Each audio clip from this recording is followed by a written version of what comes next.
Nigeria's Air Force first indigenously developed unmanned aerial vehicle.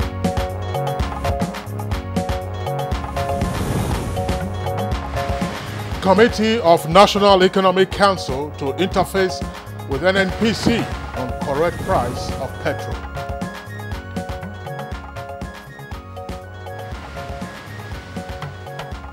Senators protest INEC Amendment Bill as House of Representatives begins amendment of Evidence Act.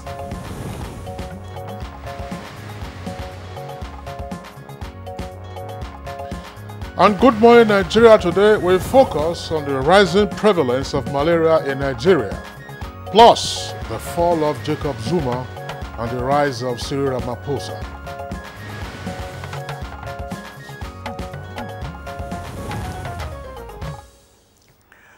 According to the 2017 World Malaria Report, about 216 million people said to be diagnosed with malaria-related cases, recording some 445,000 deaths worldwide.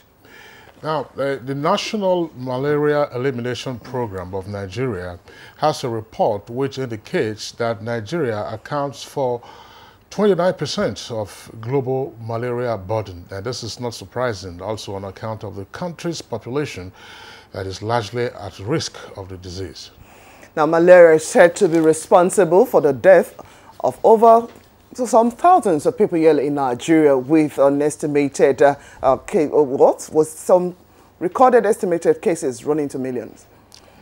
Now, experts also indicate that malaria is a major cause of absenteeism in schools, plus negative impact on productivity at workplaces and even at market locations.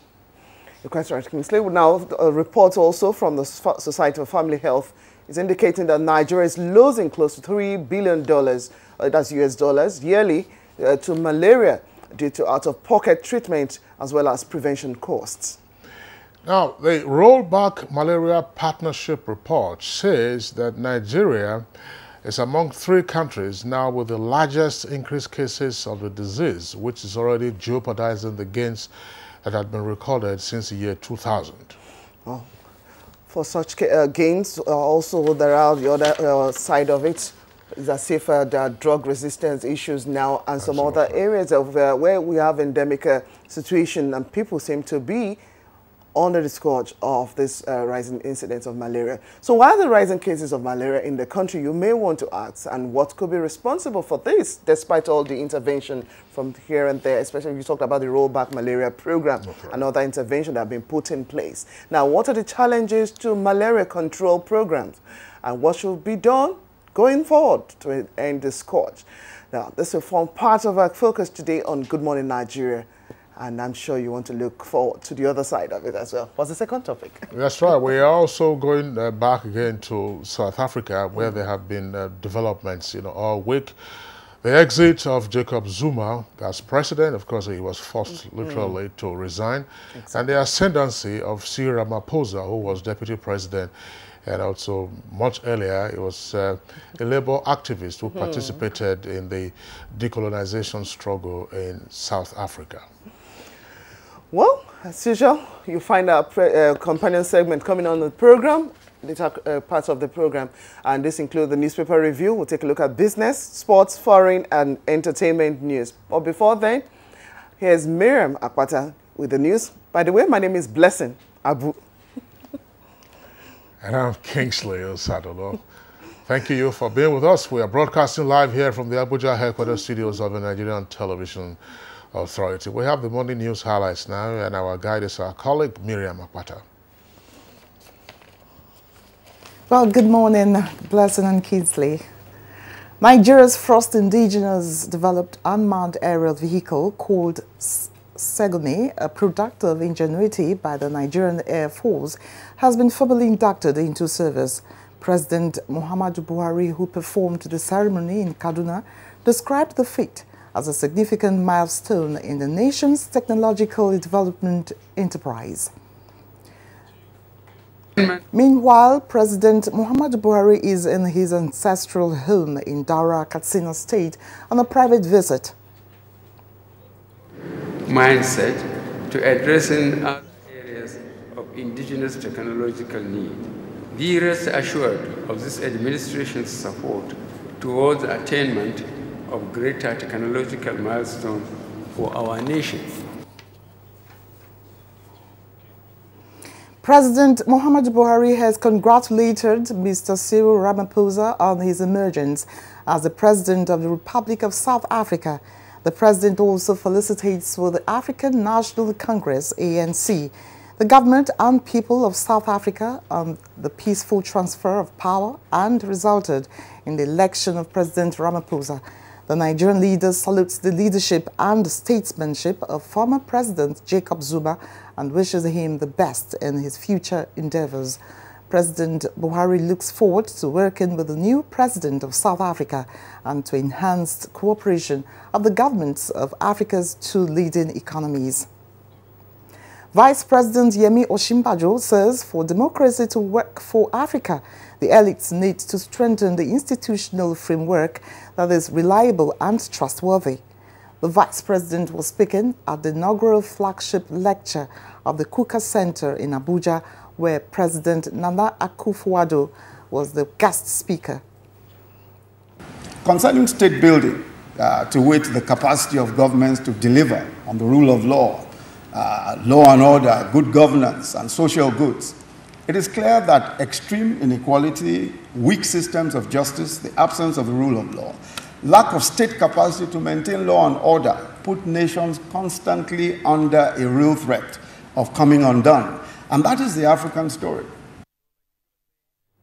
The National Economic Council has tasked the Committee on Revenue Generation to interface with the Nigerian National Petroleum Corporation, NNPC, with a view to determine the correct price for petrol. NEC, however, insists that there would be no upward review of pump price of the product.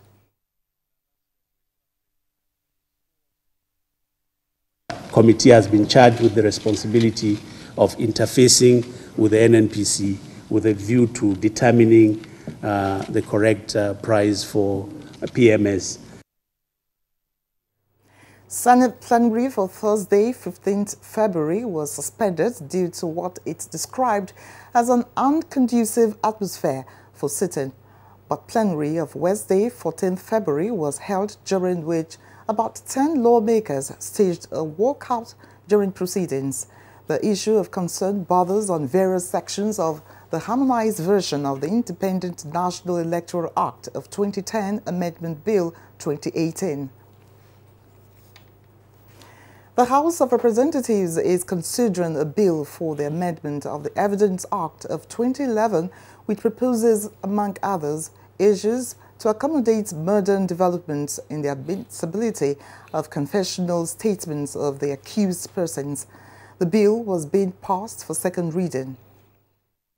That for you to tender any evidence or any document in court, it must be admissible in court. So there are certain customs that have changed.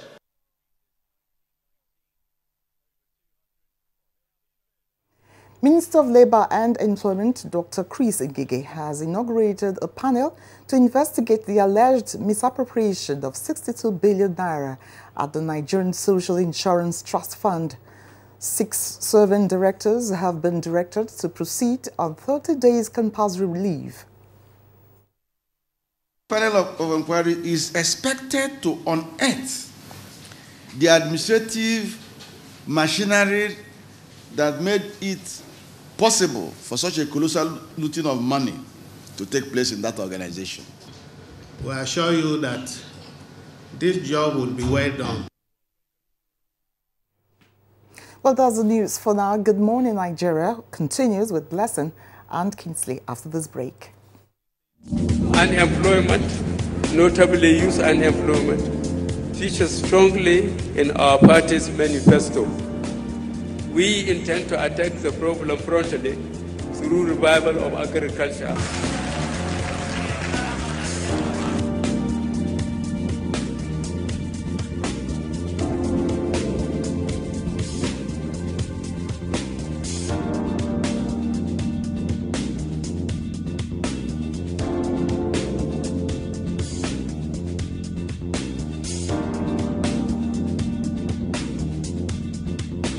the 30K is going a long way. Actually, I bought an acre of land for 60K like 2012, and presently I have a cassava farm and a yam farm.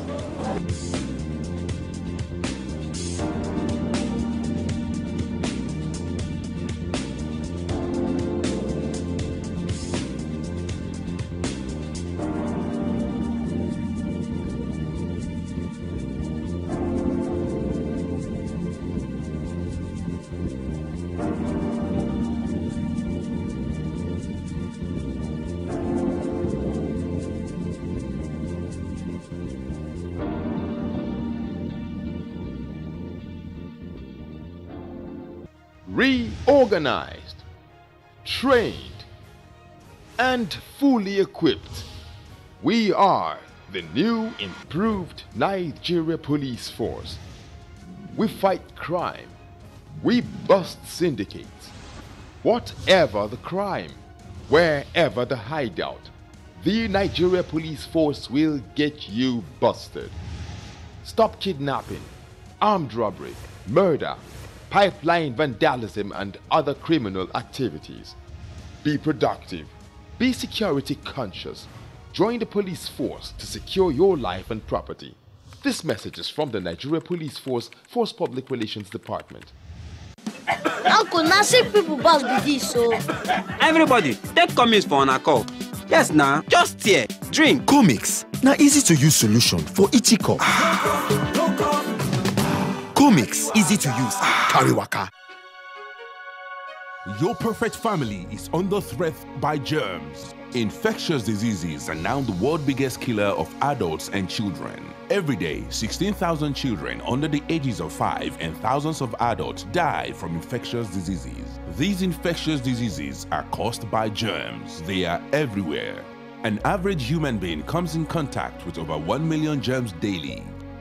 In unclean water, dirty surfaces, in the toilet, on cuts and wounds, on your clothes. Germs can cause deadly diseases like typhoid, diarrhea, flu, and cough. To protect your family from germs, use the power of Dettol's 1 Cap Full for surface cleaning in your bathing water, in your laundry water, for first aid, to protect your family from up to 100 illness-causing germs. Be Dettol Sure. Endorsed by the Nigerian Medical Association. Babe, what's up? What you doing? I'll call you back. I'm not on Nadia. Hey, babe, what you doing? What you doing?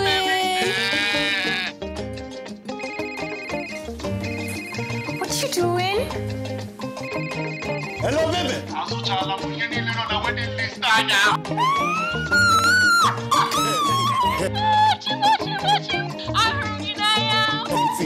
Even see your cocoa.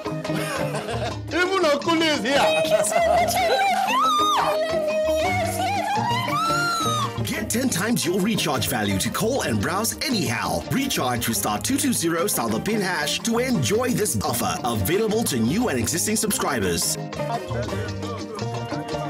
what you doing? Airtel, the smartphone network. Helen! Your kitchen gets 10 out of 10. Thank you. This also gets a 10.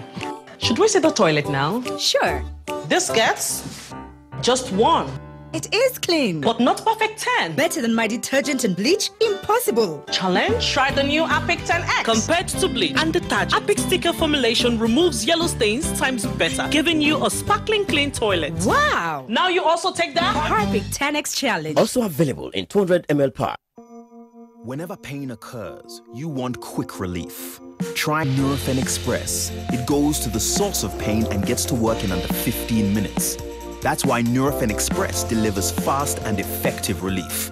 Nurofen Express works at the source of pain, fast. Being a mom is great, but when your child has a fever, you don't know what to do. I trust Nurofen for Children to take care of my child's pain and fever. Effective relief you can trust.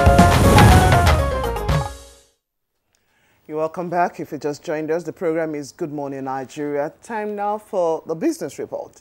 Manufacturers of set-top boxes in Nigeria appeal to the federal government to work out a modality that will make the production cost of the boxes cheaper, especially in the areas of forex and custom duties. Well, for this story, as well as other business reports, let's join Joy Uzo. Hello and a warm welcome to Business News. The Organization of Petroleum Exporting Countries, OPEC, has expressed optimism that crude oil demand will experience growth this year, rising by 1.59 million barrels per day, an increase of 60,000 barrels per day from the previous forecast. It said the global market will return to balance only towards the end of 2018 as higher prices encourage the United States and other non-member producers to pump more. Recently, healthy and steady economic development in major global oil demand centers was the key driver behind strong oil demand growth, OPEC said in its report. This close linkage between economic growth and oil demand is foreseen to continue, at least for the short term. Oil prices held on to earlier gains after the release of the report, trading just below $64 a barrel. Prices topped $70 a barrel this year for the first time since late 2014, supported by the OPEC-led cuts and robust demand. And towards successful realization of the digital switchover, manufacturers of set-top boxes in Nigeria have called on the federal government to work out a modality that will make the production cost of the boxes cheaper, as it will go a long way in fast-tracking the process of digital switchover in the country. Godfrey Onwabunwa made the plea at the switch on to digital television in Enugu State by the Integrated Television Services, one of the arms of the Nigerian Television Authority. The challenge we have is foreign exchange. Two, we're also asking government in terms of duty. We're still having some challenge. Custom is doing great work, but we still have challenge. Three, we believe that government should fund this set-top box, part of it, not all, for the poor people. And just before we go, stock market maintains uptrend as the NSE All-Share Index inches up further by 1.03% to close at 42,604.40 basis points.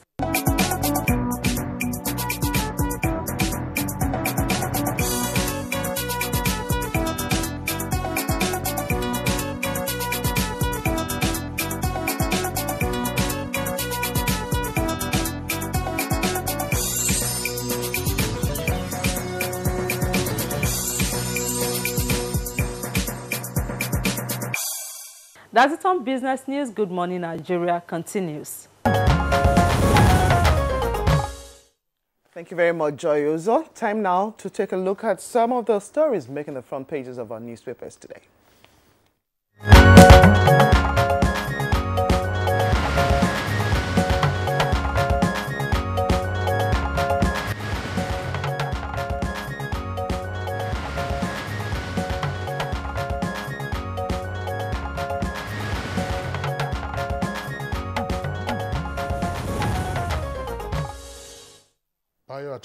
Our newspaper reviewer is right here in the studios for today's edition of the review of the headlines on the front pages of some of today's papers. Baya, good morning and welcome. Thank you, Kinsley. Good morning. Good morning, Baya. Blessing and good morning, Nigeria. All right. It's Blessing, we'll begin with you. Well, there's some stories on disasters that in the northern part of the country. Sure, Kingsley. Well, let's kick off with this day. Leading for this day is the story, well, sad one. Bloody day in Zamfara State as gunmen kill 41.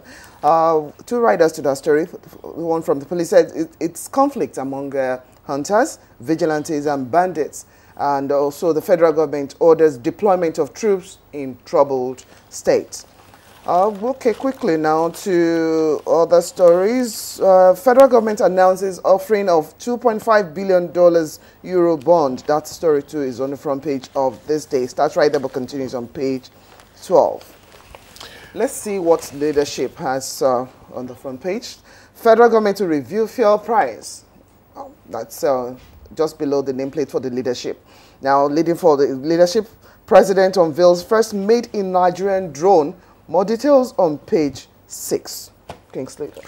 Well, the lead story for the Daily Sun newspaper It's on what happened in Zamfara. It says massacre in Zamfara with 2 riders there. 33 killed in gunmen's attack. Autumn alleges murder of 60 more people in Benue. Details of that story can be found on page 4. Now, that's a story on the deaths in Zamfara. It's also there on the front page of the Blueprint newspaper, just below the photograph on the front page of Blueprint. It says, this one is reporting, that's rather, Blueprint is reporting, gunmen kill 41 in Zamfara. Details of the story can be found on page 14, and as I indicated, the Sun is saying 33. Now, also there is a story, headline, I'll keep crying till we get justice. That's attributed to Autumn, who is the governor of Benue State. Well, let's take a look at this story before we move on to other headlines. There's no story to talk about, but the concern about life. You recall that about 2 weeks ago, when we were doing a review, one newspaper had tallied the number of persons killed only since January this year to about 873. Now, the ones that have happened in Zamfara, the papers are in conflict. One is saying 33, another is saying 41. Even if it is 41, it is 41 persons too many to die. Absolutely. Unnecessary conflict, a conflict between hunters and vigilante groups. Bandits, yeah. It's uncalled for. 41 human beings. This is because firearms are at everybody's beck and call. What we have been contending with has been militia, herdsmen militia, farmers militia, militants, insurgents. Life is becoming brutish in Nigeria, and human life is becoming almost worthless. And the challenge of government anywhere is to secure life and property. Yes, Bayo, I agree with you. Very alarming. It's alarming. I mean, you can't be having, daily reportage of deaths and deaths and deaths. Well, it's not as if we're in a war situation. Yeah, where the country is not at war, as it were. Been numbed by the day. Absolutely. And then, unfortunately, nothing appears to happen to the perpetrators. That's the point. Nothing happened. I mean, you can have the unlawful taking of life, but obviously the justice system will ensure that you have the individual who is responsible for it is brought to book.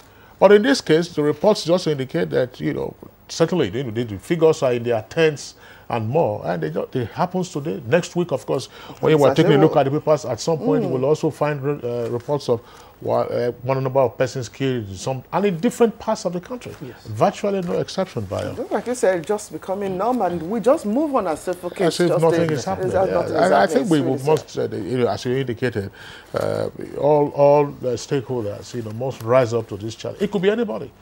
The other story I'm concerned about is that the impression that might be created, there is a committee of the National Economic Council that is trying to review the petrol pump price. The spokesperson to the Vice President has given the benefit of the doubt that government is not contemplating any immediate increase of pump price. But that committee is led by the governor of Bauchi State, Governor Mohammed Abubakar, and it was appointed by the National Economic Council to interface with the NNPC to look out to issues that are contentious about pump price. And the area they will look at are particularly exchange rate of the naira to the dollar, and also the price of crude at international market.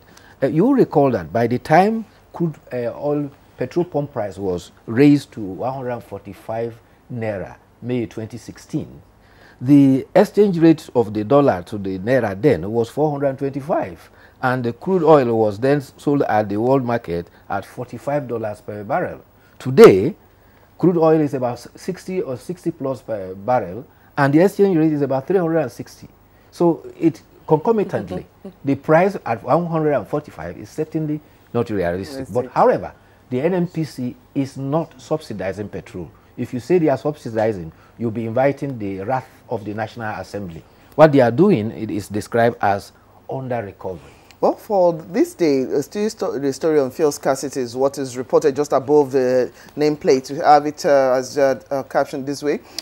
Fuel scarcity, Kachuku explains persistence and also insists on no increase in pump price. And now there are about 3 riders direct NNPC to clear queues in Abuja before Sunday. Downplays U.S. shale oil rebound and also complain about IOCs still cheating Nigeria in a product sharing contract as PSC now earnings, says reports, according to reports from there. Shale oil rebounds. It is only the production cost. If the production cost is far economical than the production cost of our Brent crude oil, that is when we'll be in danger. And one critical factor of our pump price is the fact that the crude oil that is given to NNPC is given to it not at production cost, but at world market price. That is why Professor Tam David West says that it's a story of the fisherman who has fish but cannot eat fish in his home.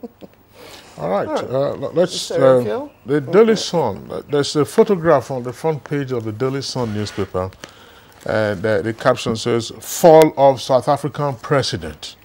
Imo Edigins and others want Zuma's statue pulled down." And it has a rider, "Jubilation in South Africa as Ramaphosa takes over as president." The story is in greater detail on pages 6 and 42. Now, also there on the front page of Daily Sun, an earpiece just beside the nameplate, 2019, Buhari will contest, says SGF. And then it says no alternative to president. INEC gives condition on reverse election schedule. We will implement if president signs bill. That's on page 40. Federal government admits fraud in social investment program and invites EFCC. Now, those are the headlines there. Another headline that I would like to take very quickly, this from the Blueprint newspaper, again, right at the foot of Blueprint newspaper. It says 150 federal deputy directors fail promotion exams.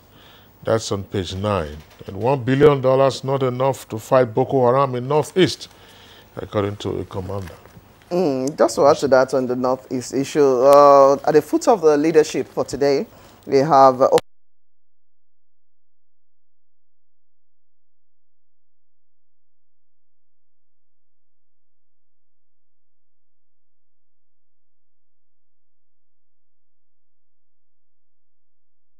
yeah.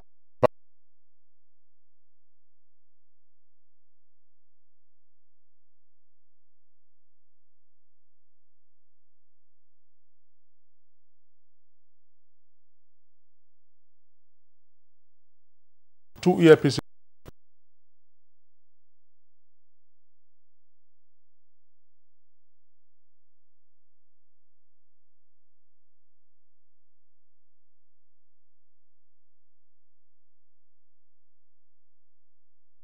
Boko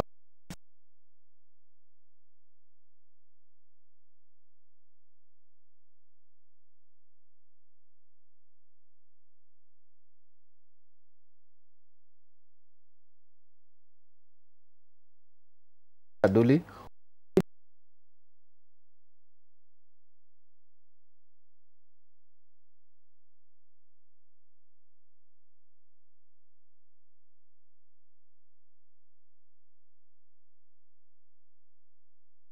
Called that he lost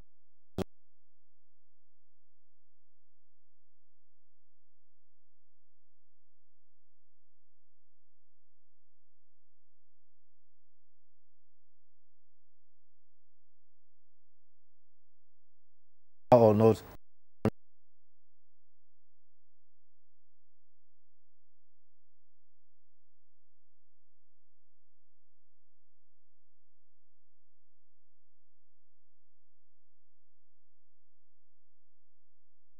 It would come.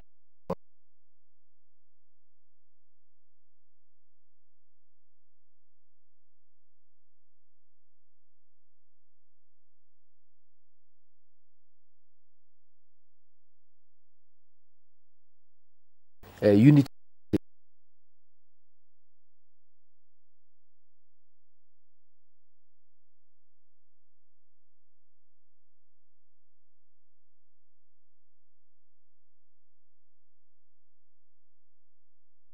With 14, about 10.5, Northeast 9.9, and Southeast 8 million. However, the total voters, you remember that this update of voter registration, the voter population was 68.8 before, and it's now increased to 73.9 voters. And guess what?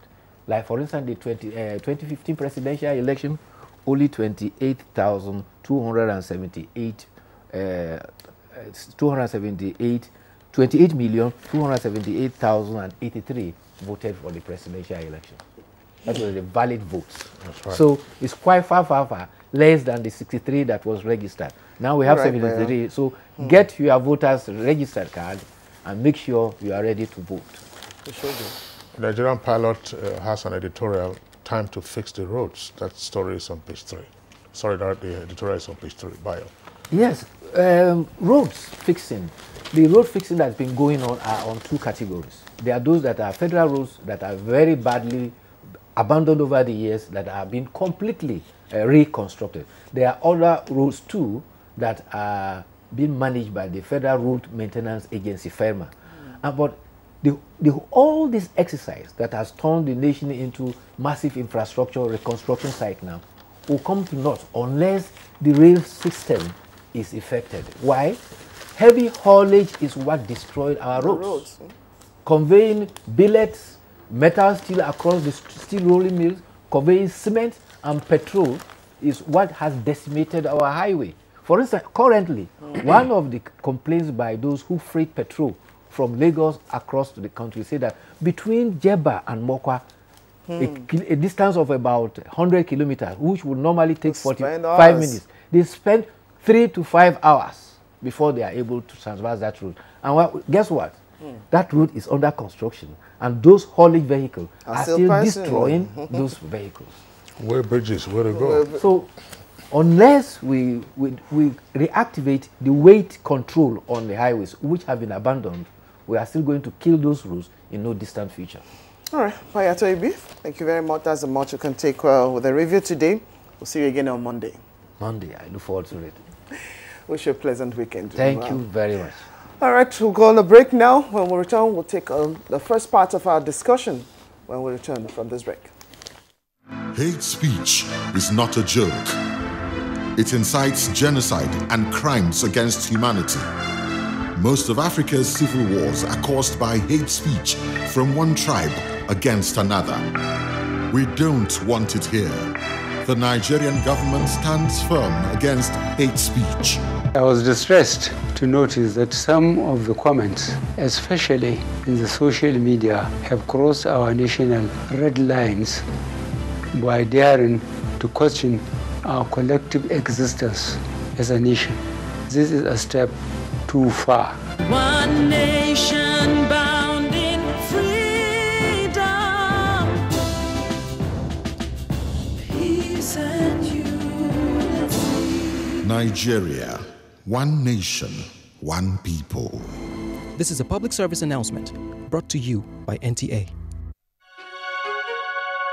Your perfect family is under threat by germs. Infectious diseases are now the world's biggest killer of adults and children. Every day, 16,000 children under the ages of 5 and thousands of adults die from infectious diseases. These infectious diseases are caused by germs. They are everywhere. An average human being comes in contact with over 1 million germs daily. In unclean water, dirty surfaces, in the toilet, on cuts and wounds, on your clothes. Germs can cause deadly diseases like typhoid, diarrhea, flu, and cough. To protect your family from germs, use the power of Dettol's 1 Cap Full for surface cleaning, in your bathing water, in your laundry water, for first aid, to protect your family from up to 100 illness-causing germs. Be Dettol sure. Endorsed by the Nigerian Medical Association. Alas, who are they? Pepper them gang. Pepper them gang indeed. The slangs and coinages keep getting innovative, while our business innovation gets innovative in the opposite direction. Spell the word slay and tell me the etymology. Let us pepper with our brains, not pepper with clothes, makeup, and irresponsible loafing about behavior. Join your reed-cracking comedy this week as we explore the modern myths surrounding slay queens and slay mamas in the episode titled Pepper Them Gang. Come now in a flash before you hear that your Juma baby got in a clash. My sweetest heavens, Madge. I follow you like your shadow on Snapchat. Loyal like a lover. Flash! Jumoke, my classmate. What? You here? Over and out. Brought to you by Glow. The largest data network. Glow. Unlimited. Uncle, now see people boss be this, so. Everybody, take comments for an call. Yes, now, just here. Drink. Comics. Now easy to use solution for itchy cough. Comics, easy to use. Carry waka. When I was a little girl, I loved spending time with Mum and Grandma cleaning the house. I knew what Grandma's secret was. I was so excited to sing in the choir. And your shirts are always so white. I knew what Mum's secret was. Today, I'm a modern woman that still trusts the secrets passed down to me.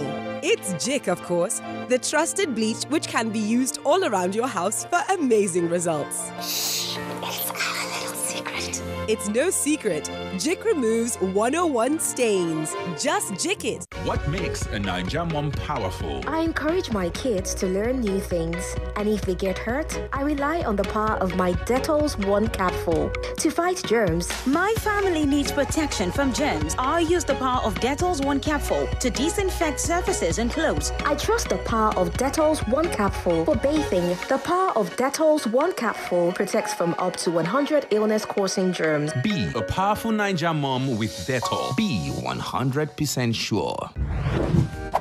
Use Dettol Skin Jelly, which protects against germs for a healthy, smooth skin every day.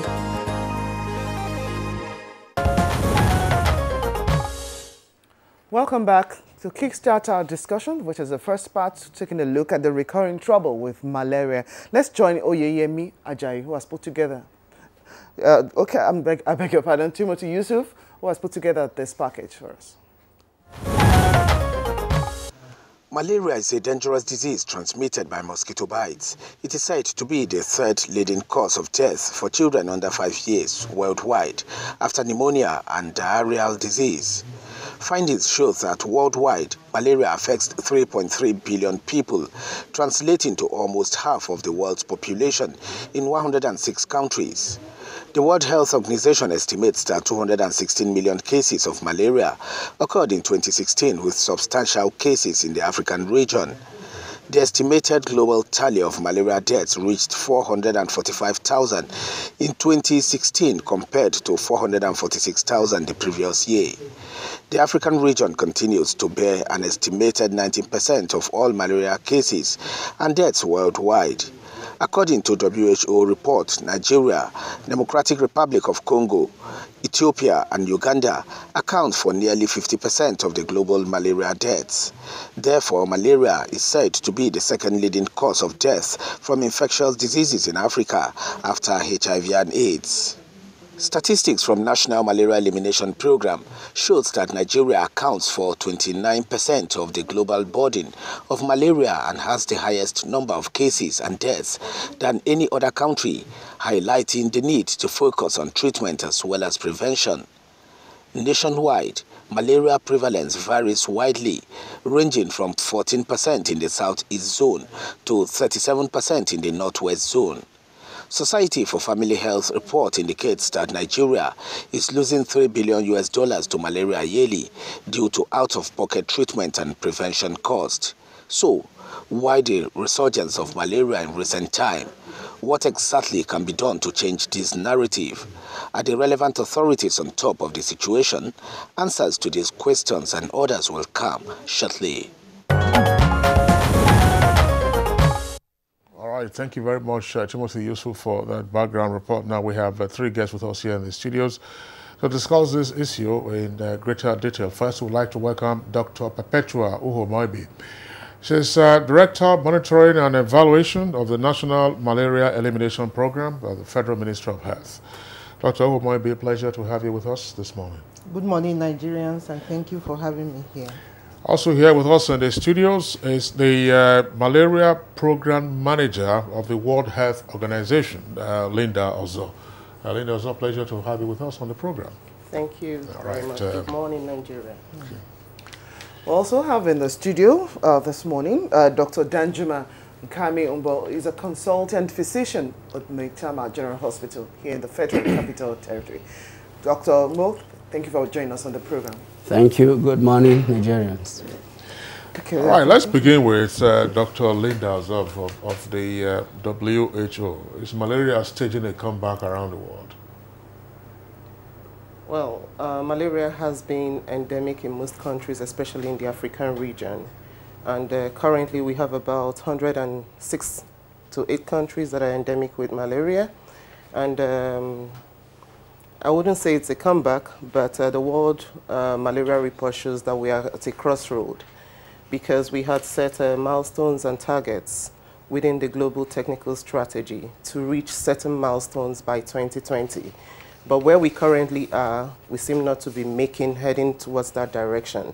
So we think we are at a crossroads. And we are renegotiating, rediscussing to see what we can do to accelerate actions towards getting to our set targets by 2020.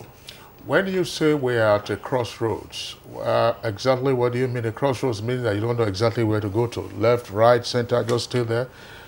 What are we doing with regard to malaria? Is it that, look, throw up your hands or just go back or go forward?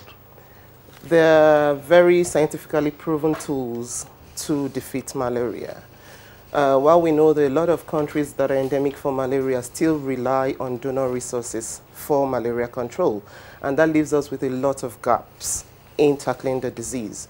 And so we are calling on national authorities to begin to prioritize malaria, make it their own challenges, and begin to accelerate actions by deployment of interventions that have been scientifically proven to work. We have seen this work in many cases. Many countries are going towards spray-elimination. Even Nigeria has seen a decline in malaria control. So we believe that with the appropriate deployment of interventions and at a maximum scale, we will be able to achieve our set targets.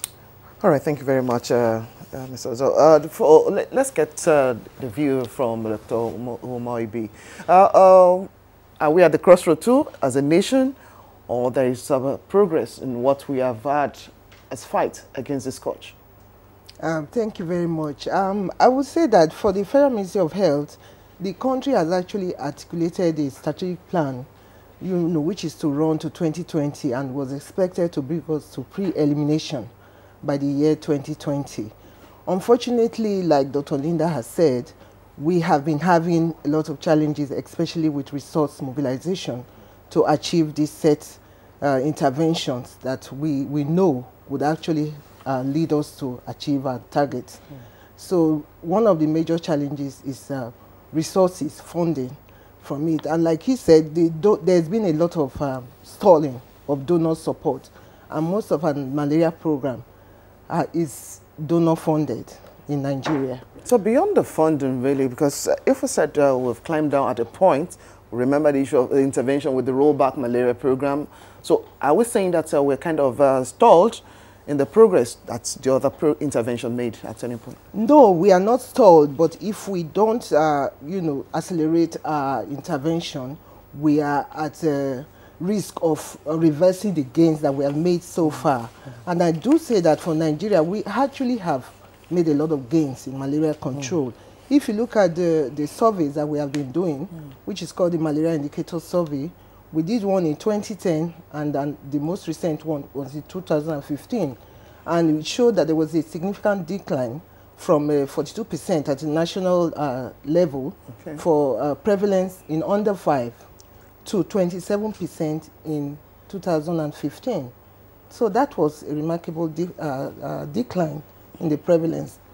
And even when you go to health facilities, I must say, scientifically, the number of malaria cases are declining. Even from our drug efficacy testing that we're doing, recruiting patients for that studies, we find it's becoming a little bit more difficult to get patients who actually have malaria. But the misconception is that a lot of fevers are regarded as malaria.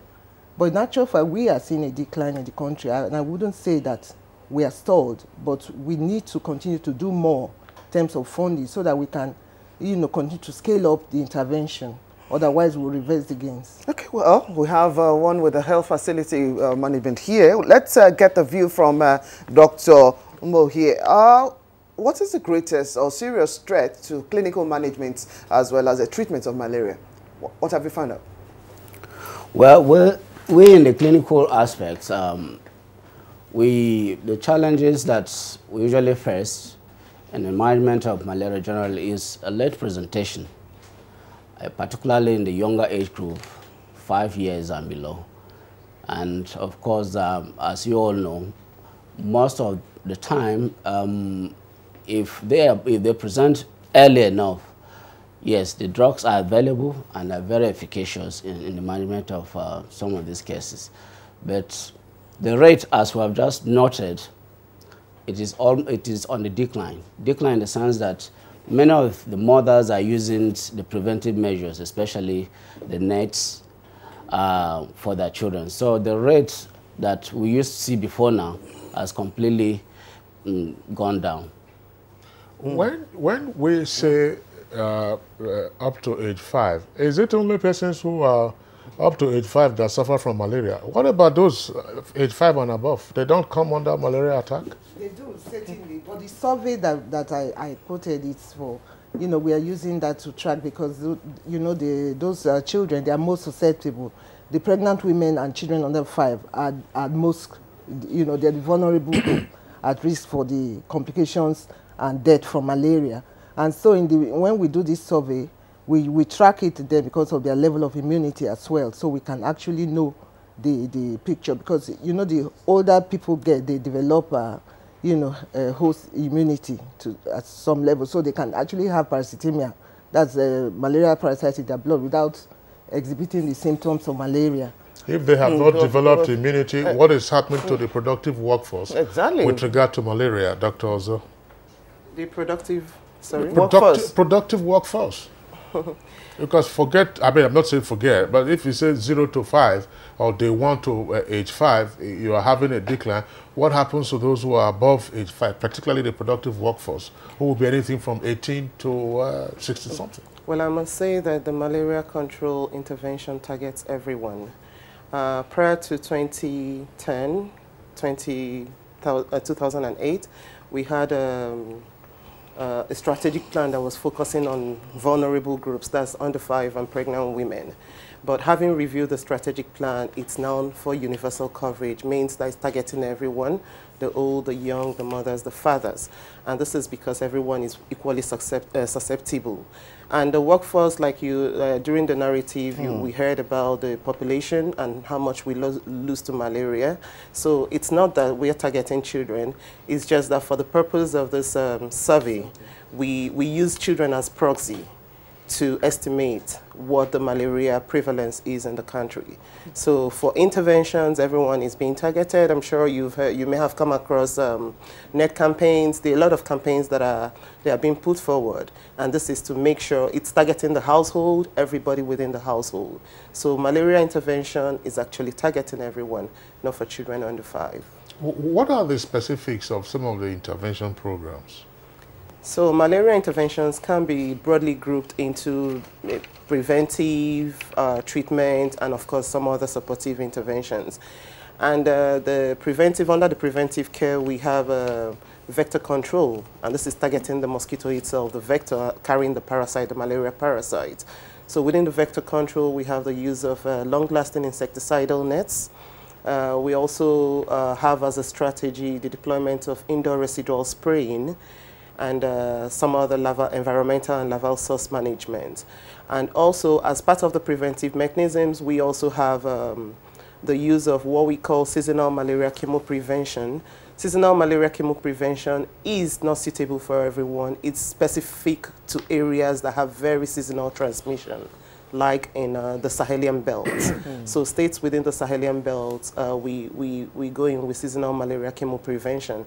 It means giving drugs or some medicines to children to prevent them from getting malaria. And then as also part of the preventive measures, we have the use of intermittent preventive therapy in pregnant women. This involves the administration of medicines to pregnant women, you know, during the course of their pregnancy, starting from the second trimester, essentially aimed at preventing them from getting malaria while pregnant. And for the treatment courses, of course, this is what we have been singing. Most people, the program has also suffered from overdiagnosis and from irrational use of antimalarials, because you go to the pharmacy shops, you find antimalarials are well stocked, and people go in to pick the antimalarials. But we've been saying, for us to determine what actually we are dealing with, we encourage all Nigerians to make sure that they test before treatment. And if you test and the test comes out negative, don't take the antimalarial. But what we have seen in actual sense is people test, and even when it's negative, they tell you, oh, I know my symptoms and I'm sure this is malaria. Even when they are treating other things, they still go ahead to treat malaria. So this is affecting the program, and we're really crying out to the world, to Nigerians, to say, please always ensure that you test for malaria before treatment. And for treatment, we recommend the use of artemisinin-based combination therapy.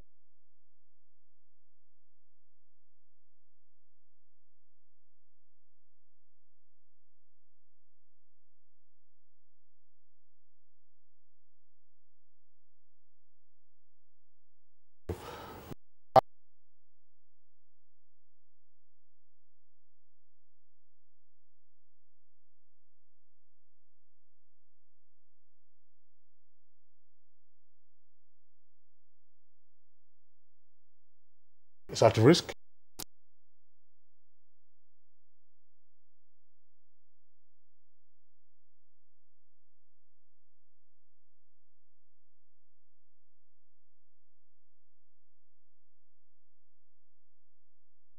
State government.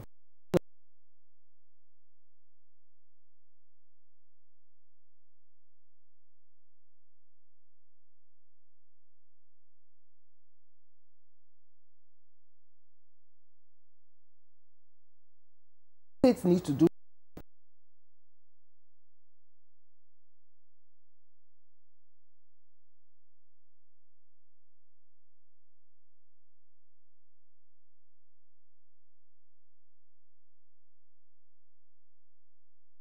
this.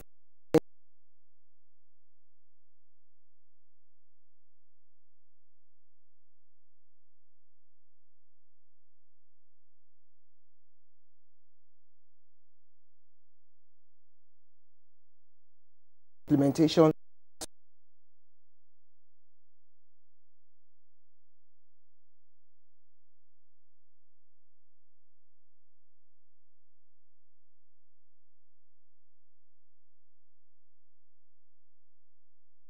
It's most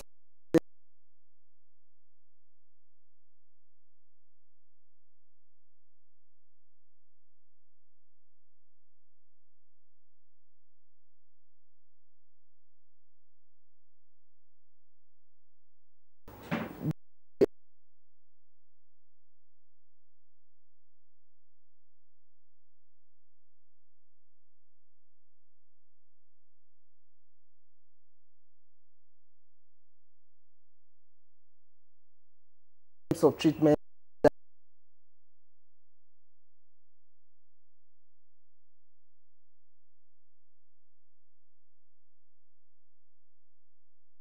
In 2015, the survey was done in 2015, and even other studies have collaborated that as well.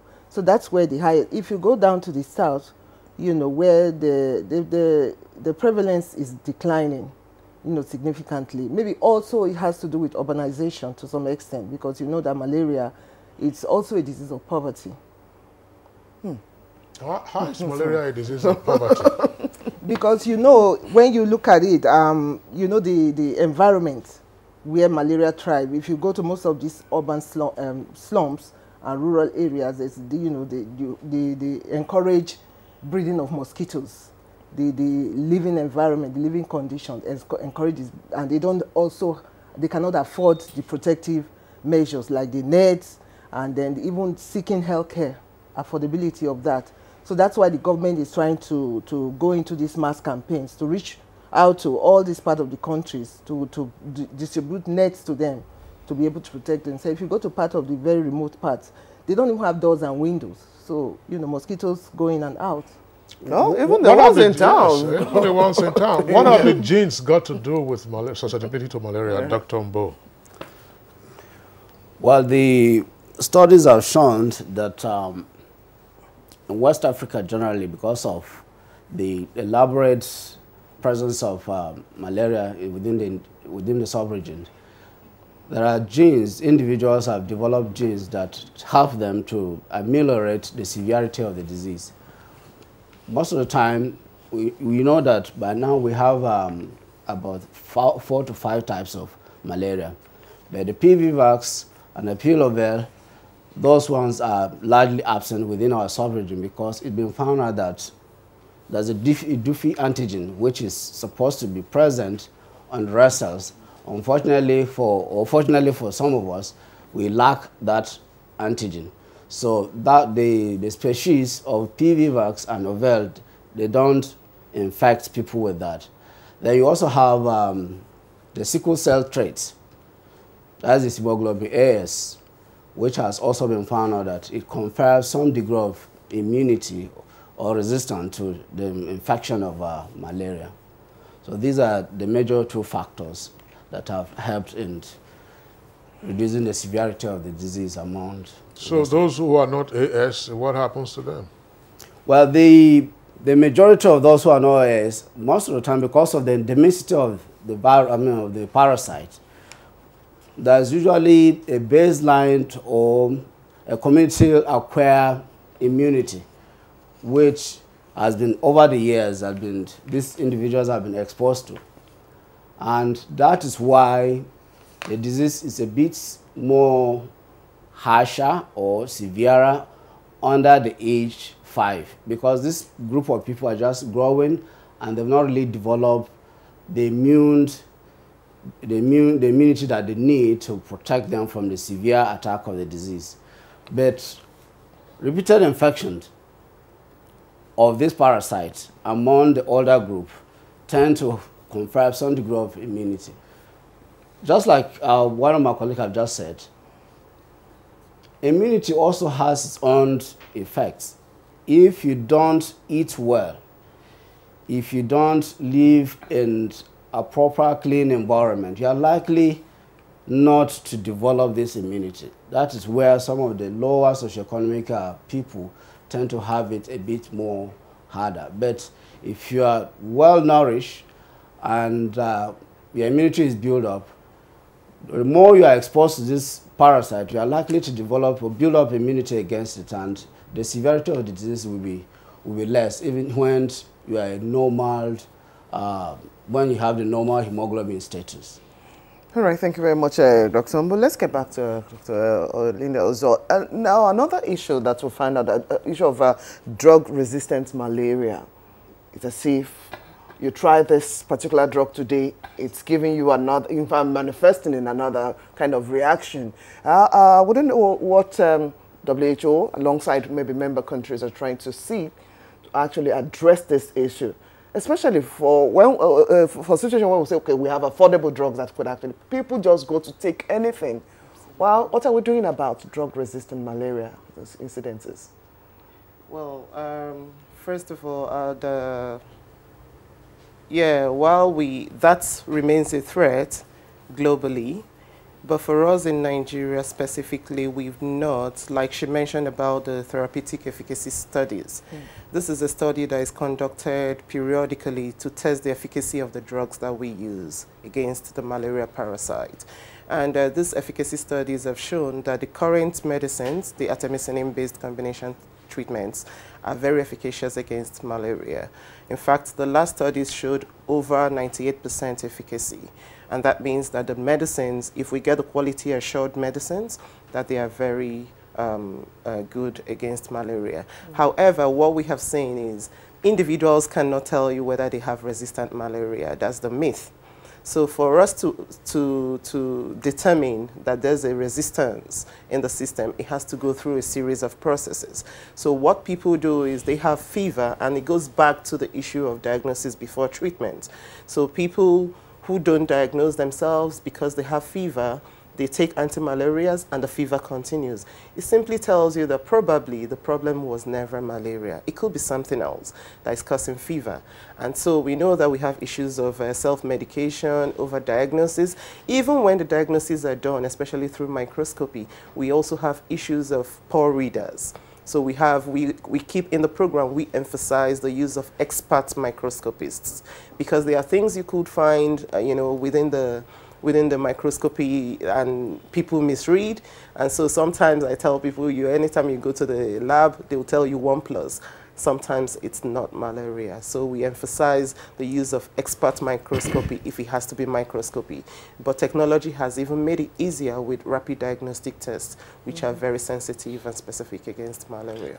Dr. Danjuma Mbo, from your clinical experience, what is your thought on overdiagnosis or misdiagnosis?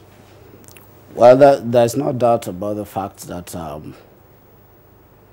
within the scenario of clinical practice, there are incidents of overdiagnosis. And the reasons are numerous. One is the inability of some of our younger doctors to take adequate history. Basically, the presentation of malaria, if you take an appropriate and adequate history, you will know that it's likely to be malaria.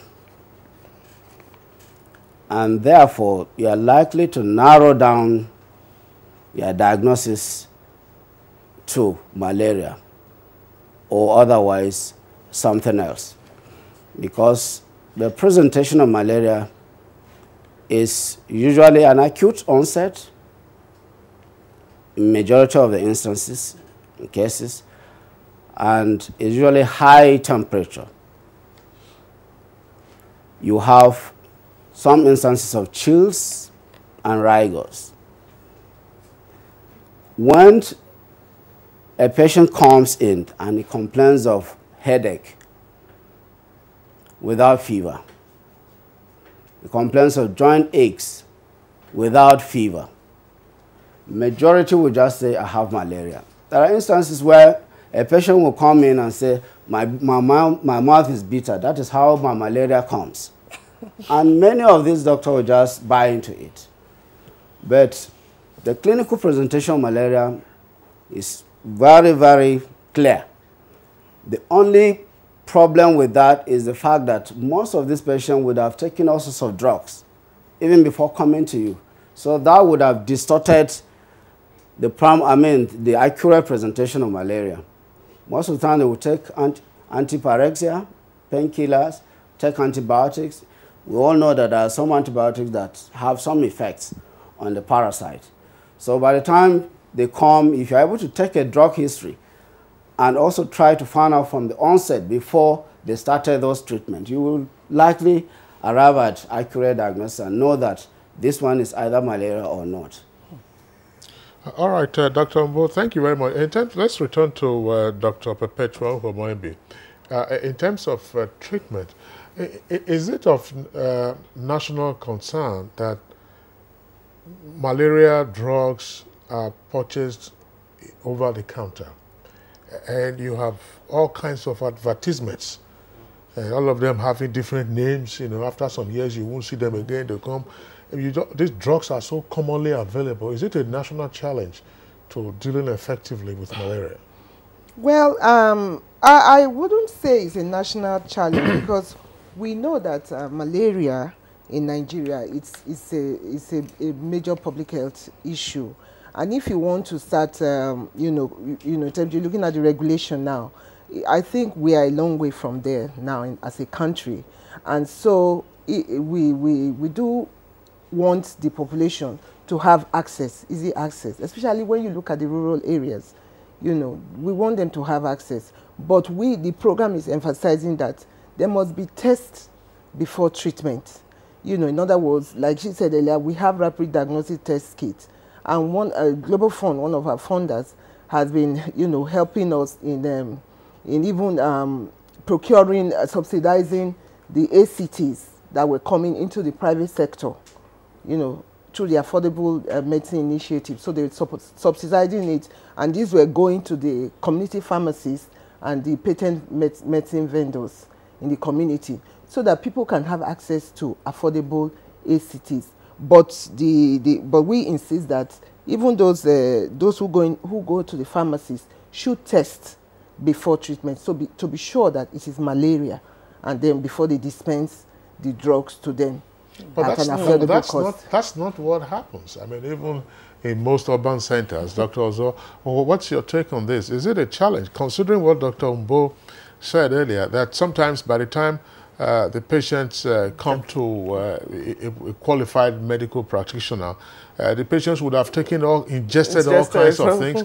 Therefore, you have a masking of the malaria parasites. What the patient is ingesting is what the patient has picked, you know, from across the counter. How many pharmacists will take time for you? If you say test, it's how much is it going to cost? They say, just give me that one that I saw on television they were advertising yesterday. Is that a challenge? Like Dr. Perpetua mentioned, we actually don't think that having the anti-malarials over the counter in itself is the challenge. The challenge we may be thinking about is ensuring that the anti-malarials we stock are of quality, of good quality.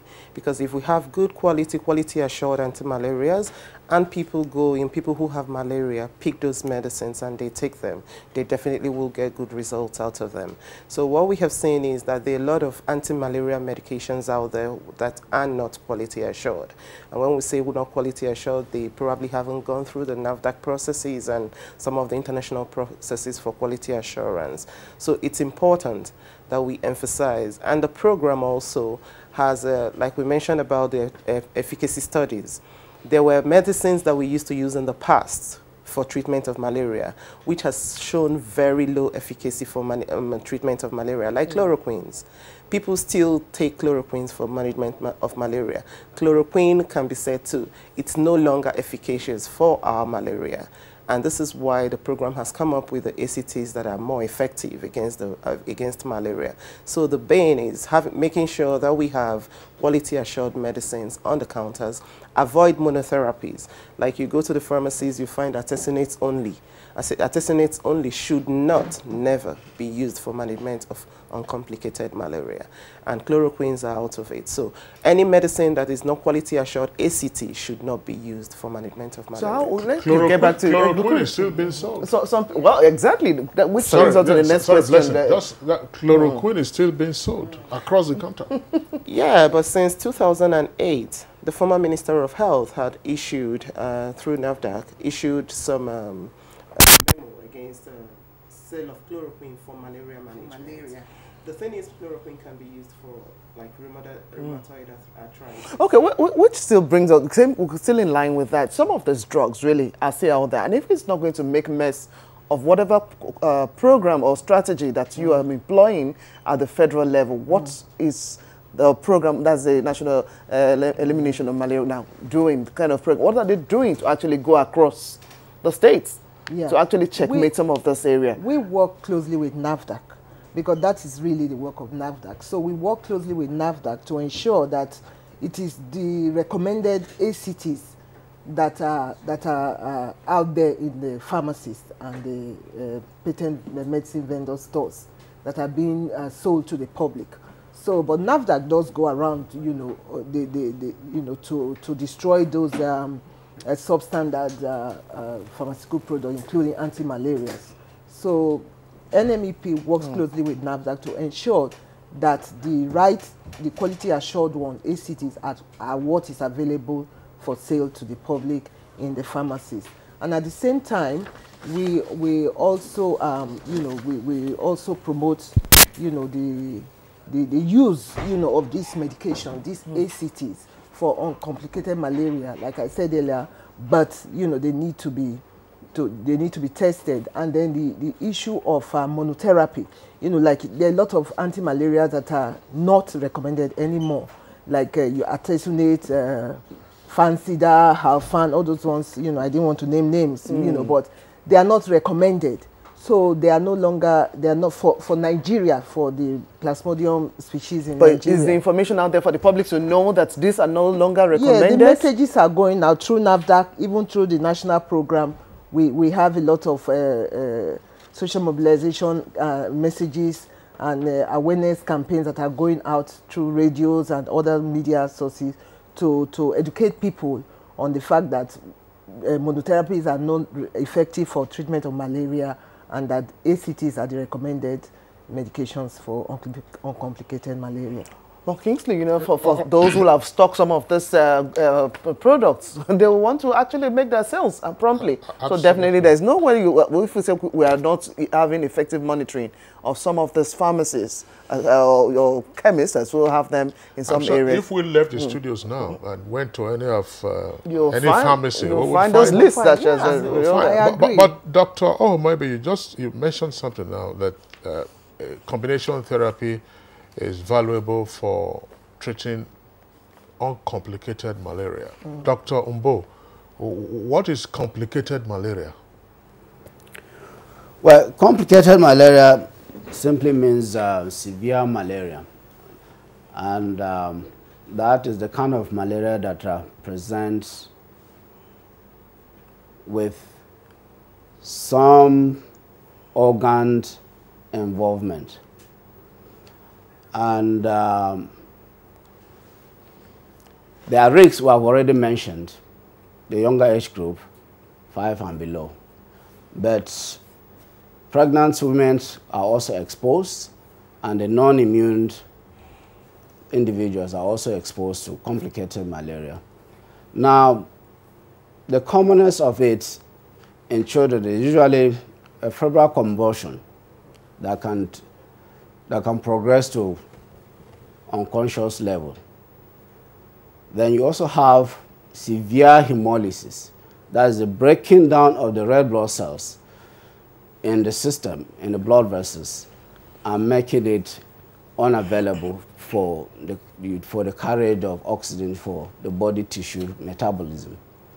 It can also involve the kidneys.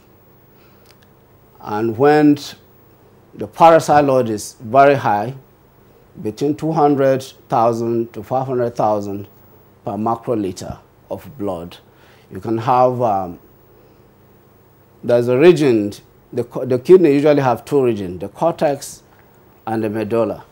So if the parasite is so high, the perfusion of the cortex is limited. So you find that there's less blood flow to the cortex, and that can cause ischemic problem in the kidney and can result to kidney failure. You also have a situation where the lungs are also involved, where the severe disease begins to block the lungs, and you have a lot of inflammatory process with fluid accumulation. We call it acute respiratory distress syndrome. All right, so these are a few of the severe or complicated malaria that can occur. And you can also have what we call Coca-Cola water.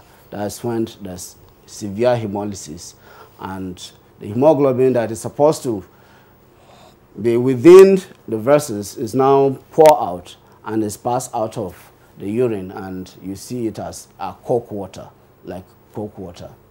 All right, Dr. Umbo, thanks a lot. I see, Dr. Ozo, you've been nodding while Dr. Umbo was giving instances or examples of complicated malaria.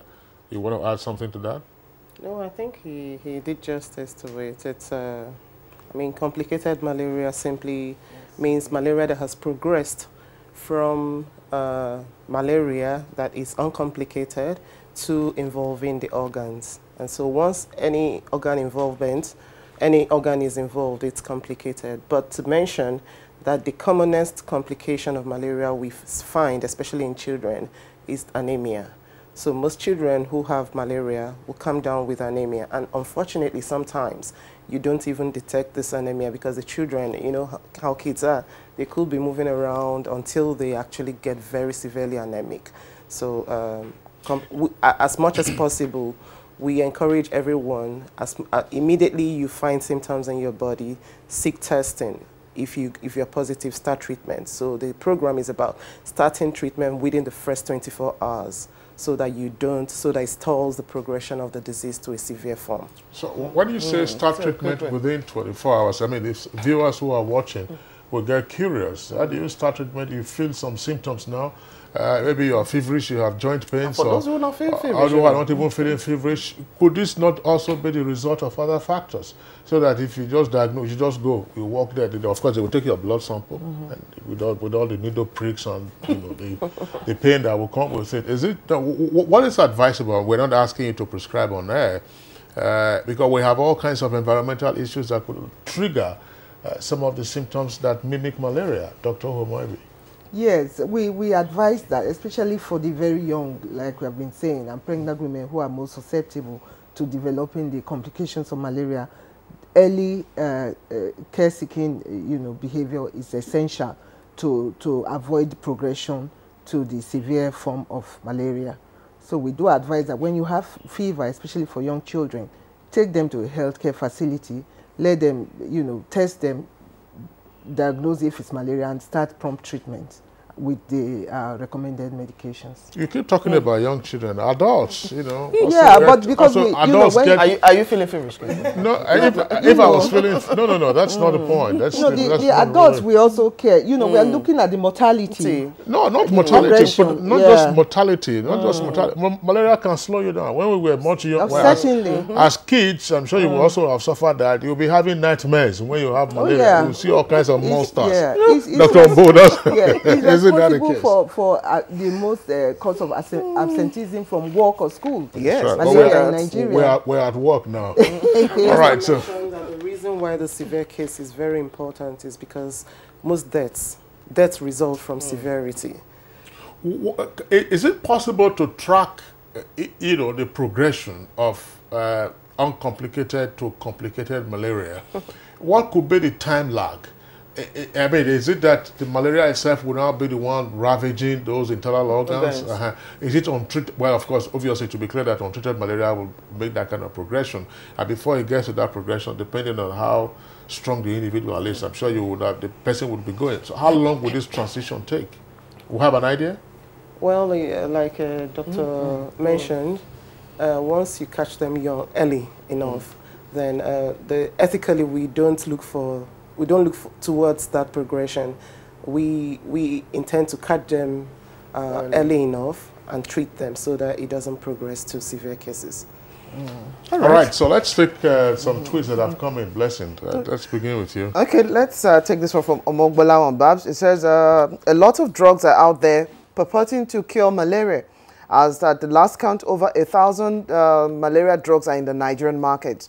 However, hundreds of these drugs are found to be fake, while hundreds others are not really curative of the recurring disease. Festus Akimboyewa, it is important to get a message about the danger of malaria to all Nigerians. This can be effective if traditional and religious leaders are encouraged to communicate this. Government should make anti-malaria drugs available to protect those at risk, especially in our rural areas. Now, Dele Jack Solomon tweets, the accuracy of results of malaria diagnosis is dependent on training, experience, and motivation of the microscopist, as well as the laboratory facility available. Therefore, there is a need for training and retraining of laboratory staff in Nigeria, as well as establishing the malaria. There is a tweet that we have here that is indicating that you can test and treat malaria within 15 minutes. If you visit some location, there is some web address that is given there. Is it possible? Yes. Malaria treatment using RDT, the rapid diagnostic test, takes 15 to 20 minutes. The individual can do on his or her own? Yes, or an individual. You require a professional? An individual can do it if you have the right skills and you've been trained on how to do it. There was some report I read some months ago with regard to the arrival, of urine-based tests for malaria. Yes. Is that efficacious? Yes, it's still undergoing further evaluation, by NAFDAC and others before we can actually recommend it. For now, the national program does not recommend it as such as one of the method of diagnosis. So we're still using unless it is eventually evaluated and found to be efficacious, yes, by NAFDAC. You've talked about this national program. What does it outline? What is the strategies outlined, really?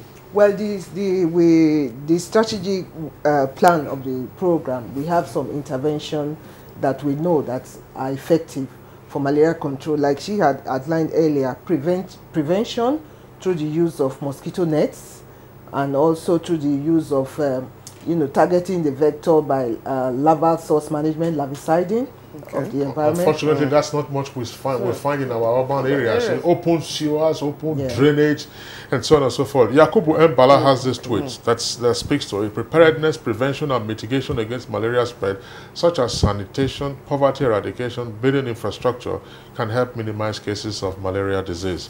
And there's the last one there from the Justice Freshman. The federal government should prioritize malaria treatment and make tests free for all Nigerians, just like HIV, and also subsidize malaria, and just like HIV, also subsidize malaria drugs. Government should establish malaria centers across the nation that will be saddled with malaria testing and treatment, especially in local government areas.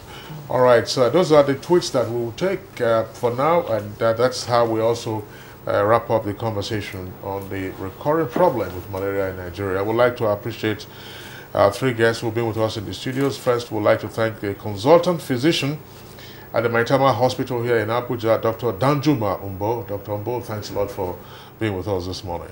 Thank you very much. Our thoughts, our appreciation also to Dr. Perpetua Uhomoibi, Director of Monitoring and Evaluation of the National Malaria Elimination Program, Federal Ministry of Health. Also here in Abuja, thanks a lot for being. Thank you very much. And good morning, Nigeria. Dr. Linda Ozo, Malaria Program Manager, WHO.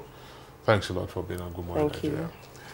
All right, it's Good Morning, Nigeria still. We'll take a short break. When we return, we'll go to South Africa to see what happens with the advent of Cyril Ramaphosa as new president.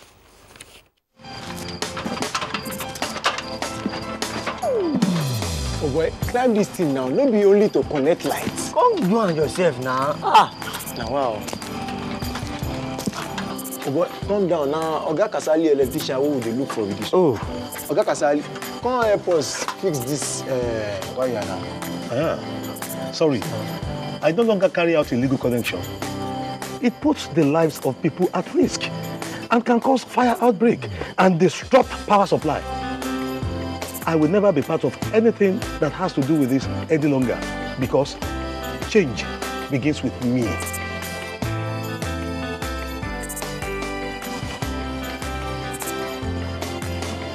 Oh boy, letting him talk makes sense. Oh boy, we could carry this slide and come over. This message is brought to you by the National Orientation Agency in conjunction with the Federal Ministry of Information and Culture.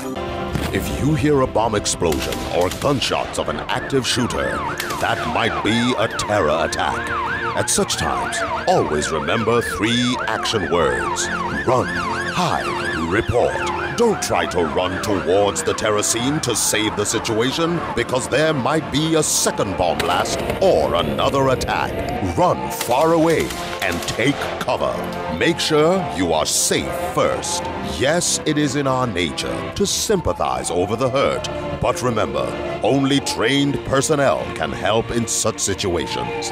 When in a secured environment, promptly call relevant authorities and help will come.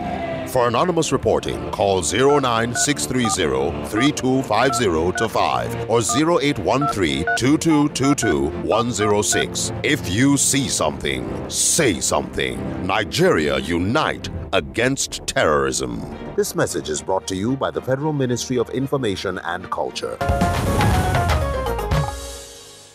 All right, you're welcome back. We indicated that we'll be going back to South Africa, a topic that we had discussed on this program a couple of days ago. Now, late on Wednesday, Jacob Zuma resigned as president of South Africa. And yesterday, Thursday, his deputy, Cyril Ramaphosa, was sworn in as the new president. What are the implications of this development on South Africa and perhaps elsewhere in the region? We join our correspondent Oyemi Ajayi with the background report as a prompt for our discussion this morning.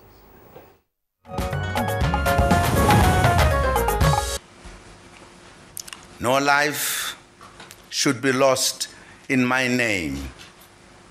And also, the ANC should never be divided in my name.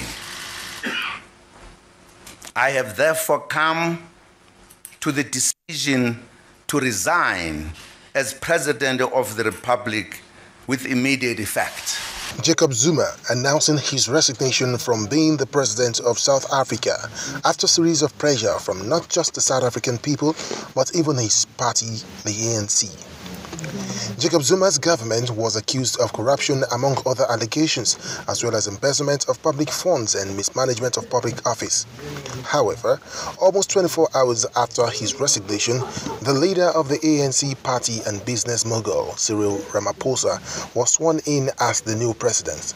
Contained in his first presidential speech is the decision to fight corruption, which is believed to have characterized the government of former President Jacob Zuma. As it is, the police have commenced a manhunt on Ajay Gupta, one of the business associates of Jacob Zuma and one of the three politically connected Gupta brothers. Jacob Zuma resigned after years of scandals that damaged the reputation of the ruling ANC, which had instructed him this week to step down or face a parliamentary motion of no confidence.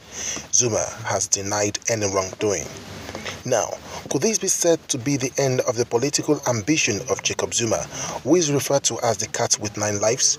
With the emergence of Cyril Ramaphosa as the new leader of the country, could it be expected to see more moves of vendetta against his predecessor, Jacob Zuma? What lessons can African leaders learn from this? Guest on Good Morning Nigeria will provide answers shortly. You're quite right, Oyemi Ajayi. The guests are seated and ready to look at some of those points you've raised. Now, joining us in the studio to discuss the development, Jacob Zuma out, Cyril Ramaphosa in. Well, we'd like to welcome at this point Ambassador Akinfayemi, former Nigerian ambassador to France and Monaco, and I know he also had other assignments on the continent and also outside the continent. I'd like to welcome you to the program this morning. Thank you so much. Also in the studio with us is Dr. Hakeem Onokpajo. He is of the Department of International Relations and Diplomacy with the Bayes University in Abuja. Good to have you on the program. Yes, thank you for having me. Kingsley. All right. Well, thank you very much, gentlemen, for being here with us. Ambassador Akinfayemi, of course, as you indicated, he was a diplomat in Southern Africa decades ago, particularly the heat of the decolonization struggle in that region. Let's begin by just getting your establishment thoughts, as it were. What do you see as what has happened in South Africa? Thank you very much for that question. Yes, indeed. It's been long coming. We knew that President Zuma, he's been embroiled in so many scandals up and down. And people knew that definitely something has to give. And it came at a good time. And his resignation, as you heard from your clip, was at the instance of his party. That shows you how much the ANC has pulled over the government. Indeed, if you are not a party member, you won't even rise to that level anyway. And he did well by succumbing to party pressure to step down. It's very unusual, particularly on the African continent. It happens in the UK. Margaret Thatcher left that way. David Cameron left that way. So it's a good development in terms of political movement in Africa, that a sitting president will say, yes, my party says it's high time I leave. I don't want to, like he said, he doesn't want the party to be divided by his name. Neither does he want any life to be lost, in his name. So indeed, I was thrilled, and I was quite happy at the development that, yes, Jacob Zuma had his days, and yes, he's had so many scandals. Yes, the party says, look, my friend, you are causing us division here. Yes, I have to listen to you. Yes, I would rather not go through a vote of no confidence. Yes, I resign. That's the way I look at it. Dr. Onokpajo. Well, I want to look at it from a very different perspective. I'm not very impressed about what's happened in South Africa, especially the process that led to the disengagement of Jacob Zuma, because for me, I'm seeing a new pattern of behavior in the South African context, especially in its politics, whereby people can just wake up from the wrong side of the bed and decide to ask their leader to leave power. Because if you notice what happened in the case of Thabo Mbeki, the same thing is happening in the case of Jacob Zuma. So it's becoming a recurring pattern of behavior in the South African politics, which for me, it's not very good for democracy. It's not good for peace and stability in South Africa, and it's not the best for the future of the ANC. So, because immediately after Thabo Mbeki left, many people felt aggrieved within the party. A fraction came out of the party to form COP. And even in Jacob Zuma's case, there is a lot of people who are not very happy with the development, especially from KwaZulu-Natal, where he comes from. The Zulu people are not very happy with the development over there. The party is highly polarized. The statement he made that he doesn't want the party to be divided in his name is just a political statement. If you listened to his interview before the resignation, he was very angry, very emotional, and he made some statements which we have to which the new leadership in South Africa have to take note of. He said the party or some people are plunging the country into a crisis which the new leaders would find very difficult to manage. So it was a strong warning. While we are still at this, before we bring in Ambassador Fayemi, what you just said now, there's some curiosity with the leadership in South Africa since 1994, other than the first president, Nelson Mandela, who took just one term and therefore left office by 1999.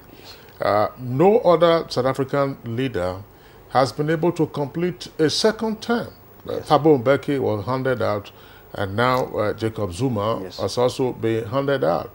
What does this represent in terms of transition management before we now get into the causative factors that led to Mbeki's exit and then the factors that have now actuated the exit of Jacob Zuma? That's what I just mentioned.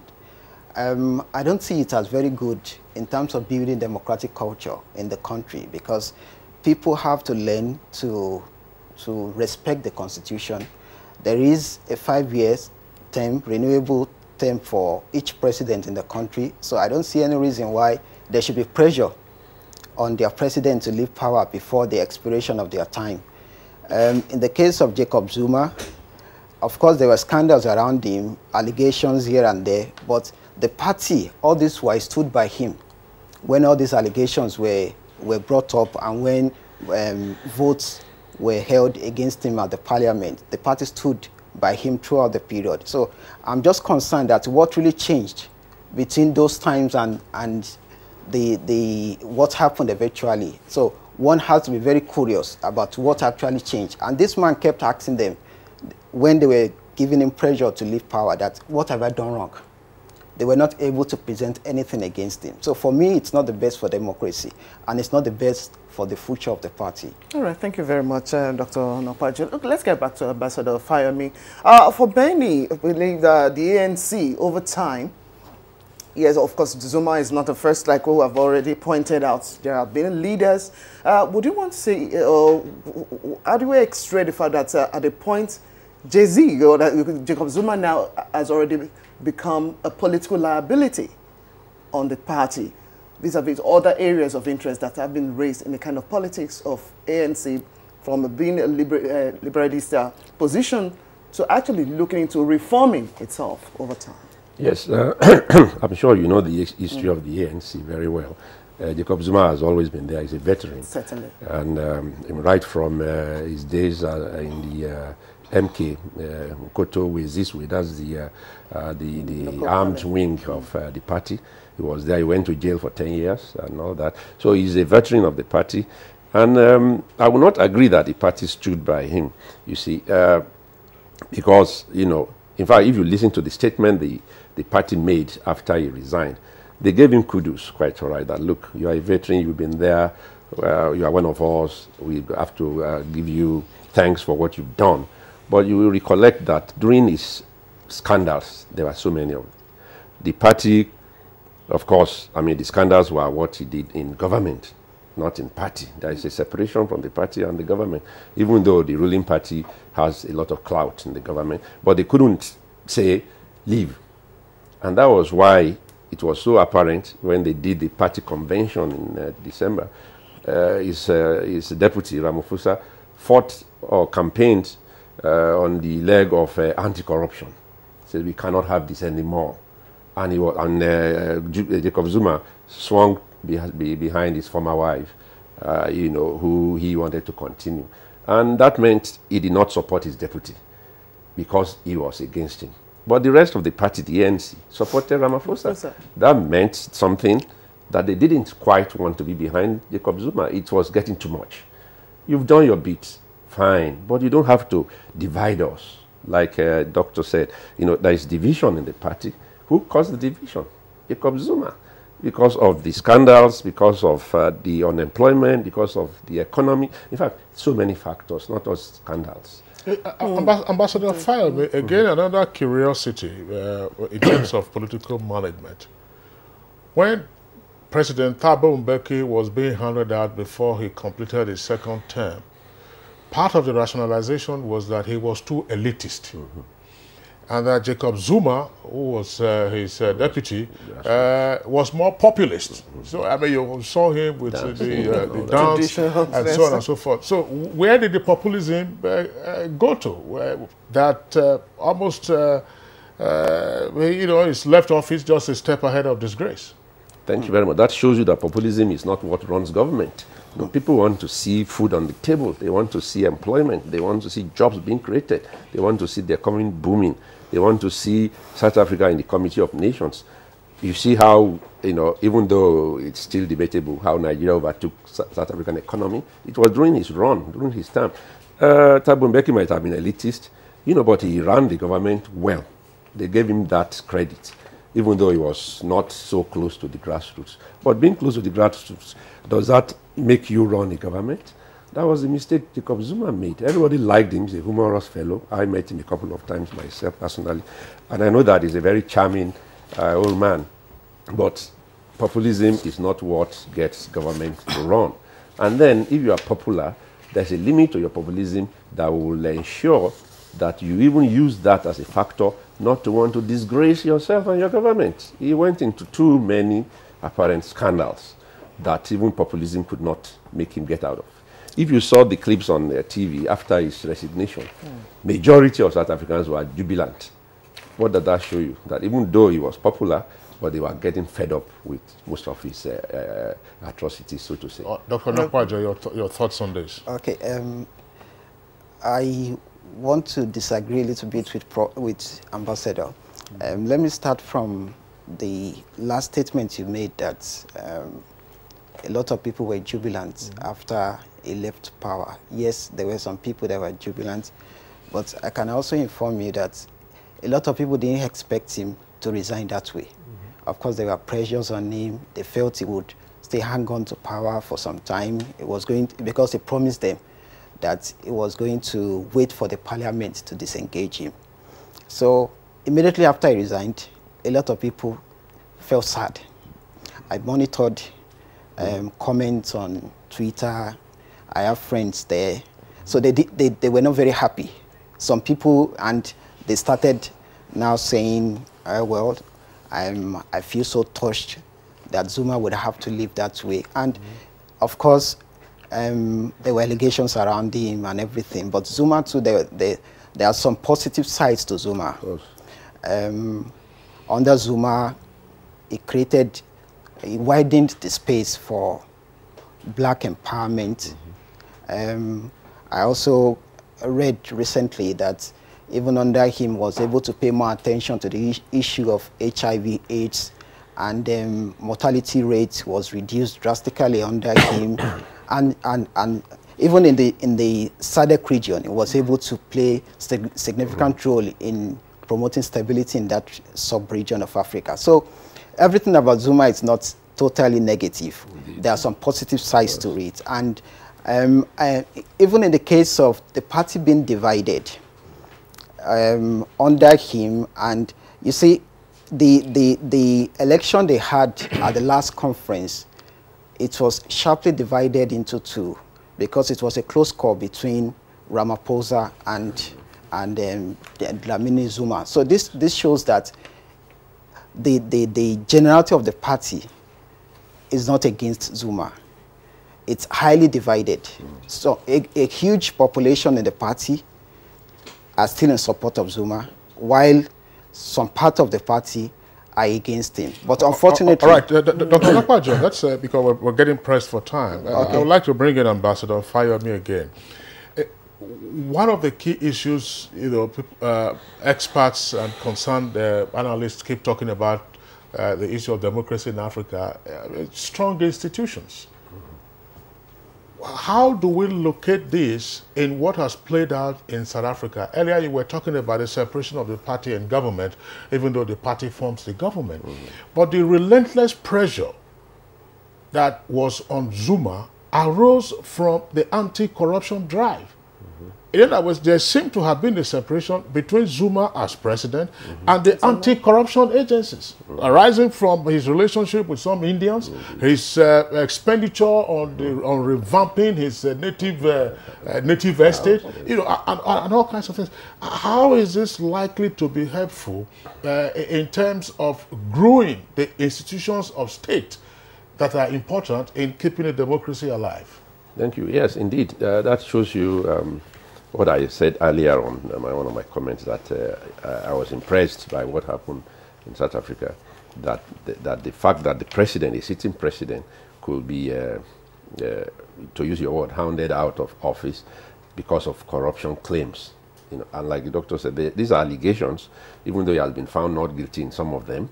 But the point is that people did not believe that, because he used the state's power to suppress some of those allegations. And indeed, that shows you that in terms of democracy, we need to build strong institutions, not personalities. Nobody should be above the law. Nobody should be above the constitution, whether you are a sitting president or whether you are not. And that shows you the anti-corruption drive in South Africa was so momentous that it even went beyond the presidency of Jacob Zuma.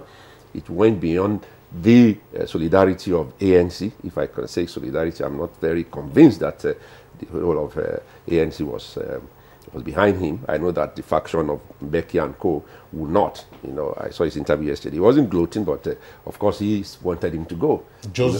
Of course, what goes around comes around, yes, as they say. But the point you made, Kingsley, was that the institution, the anti-corruption drive was the key factor, the motivation that made him, and which I gave him kudos for saying, I'm going to resign, I'm going to listen to my party. They brought me in here. I couldn't have been president without being a member of the ANC. Why should I then divide the ANC by saying, I will hang on until I'm embarrassed by a vote of no confidence? Right. So he did the right thing, and the anti-corruption drive will then move on. In fact, Ramaphosa will benefit from it, and that will keep him on his toes. That means, look, I'm not guaranteed 5-year term. If I do something wrong, if there's any scandal, if there's this. So many factors here are very strong, and they will ensure that my presidency does not last. All right, thank you very much. Let's get back to Dr. Abuja. Yes, for many still, earlier on I talked about the issue of Zuma now being a political liability. The elections are just some months away, and for ANC, would they be playing a card of saying, okay, we need to sit and tread ourselves and know that we're still informed, despite all the other aspects of election that will have taken place. But seeing that, okay, going towards 2019, it has to be a crucial decision. Was that what played out here? It's true that at some point, Jacob Zuma became a political liability for the ANC, because the last elections they had in 2016, they had a poor outing. They lost many places, which was the stronghold of ANC, and this was linked to the anti-corruption, the corruption allegations against Jacob Zuma. So at some point it was really seen as a political liability, but I feel there should have been a better way to manage the situation within the ANC so that more fractions are not created to the extent that they would not be in a good place in the 2019 elections. But is this opening new vistas for new connections, especially the young population and even others who had their own disagreements and dissonance in all of this? Well, it depends on the new leadership. If the new leadership is able to unite the party after the conflict that has been created as a result of Zuma's outing, and how the party is able to appeal to the people, especially in this new era, especially in the white minority areas, how they've been able to appeal to them that we have a new sheriff in town and the party is much more focused on addressing issues of anti-corruption. I think that would play a major role in their chances in 2019. All right, we have some sets of tweets already, and we'd like to run through them, Kingsley. Yeah, Sunday Michael Amakoji has this tweet. I'm particularly happy that it is not business as usual in Africa's political terrain, and it is not strange that Jacob Zuma has decided to resign. However, I expect the new government to justify its mandate and the confidence reposed in them. From Omobola Babs is this tweet. The happenings in South Africa point us to the fact that Africa is coming up democratically. It all started recently when Gambia's Yahya Jammeh stepped down, Zimbabwe followed, South Africa has joined, and only yesterday, Ethiopia's Prime Minister was said to have resigned too. We're coming up. Mike Anyakwa has this tweet. What happened in South Africa is a very good development and should be emulated by other countries on the continent. It shows that democracy is becoming sophisticated and the fight against corruption as enunciated by the AU headed by President Buhari is fast yielding results. Kudos to South Africa. Well, Husseini Danjuma is also having a good feeling that what happened in South Africa is a good development and a good lesson to African leaders. All right, those are the tweets that we have. Just to get the closing thoughts on this subject, Ambassador Fayemi, take a look again at what we are saying. The point has been underscored that no South African leader, other than Mandela, who sought the first term, who sought just one term, has been able to complete a second term. But again, we are saying that there are no strangers to South African issues. These are either veterans of the struggle who have been in charge. Is this narrative likely to endure? We have seen splinter groups from the ANC over the years, but Ramaphosa himself, as you very well recall, in the 80s, was an activist, in the National Mine Workers Union, very powerful lobby, became a businessman, and then now he's back at the saddle as president of South Africa. For how long is the reliance on the veterans of the liberation struggle, and therefore that narrative represented by ANC, likely to endure before something dramatic happens? It will be for a long time, because the ANC has the whole of South Africa in its grips. And it's understandable. I mean, they won independence for South Africa. And but Ramaphosa, even though he's been a veteran, he's one of the new faces. He's 65. It's it's young in terms of relatively young in terms of whom we've been seeing since Mandela. And I don't know who is going to groom or who is going to come after him. I know that Malema, the youth fellow, if he had stayed in the ANC, probably would be somebody who will have been part of the new faces. But he went to the Economic Freedom Fighters as an opposition leader. Hopefully, more younger faces will be there, but I believe strongly that the ANC will endure for quite a while. There's no credible opposition. The Inkatha Freedom people, Mangosuthu Buthelezi is an old man, is left. In fact, he's an Indian who is even leading the Inkatha now. Exactly. And then you have the Democratic Alliance also. So there's no credible opposition to the ANC for now. So I believe for the next generation or so, we still have the ANC ruling South Africa. Hopefully, younger people will be groomed before Ramaphosa steps down. Like you said, maybe there's a jinx that you won't spend two terms, but let's wait and see. All right, Dr. Nokwajo, what's your thought on this with regard to the enduring capacity of the ANC? Well, I agree with Ambassador.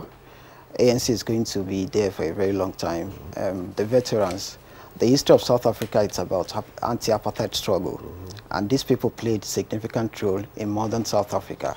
So they are highly respected people, and people trust them.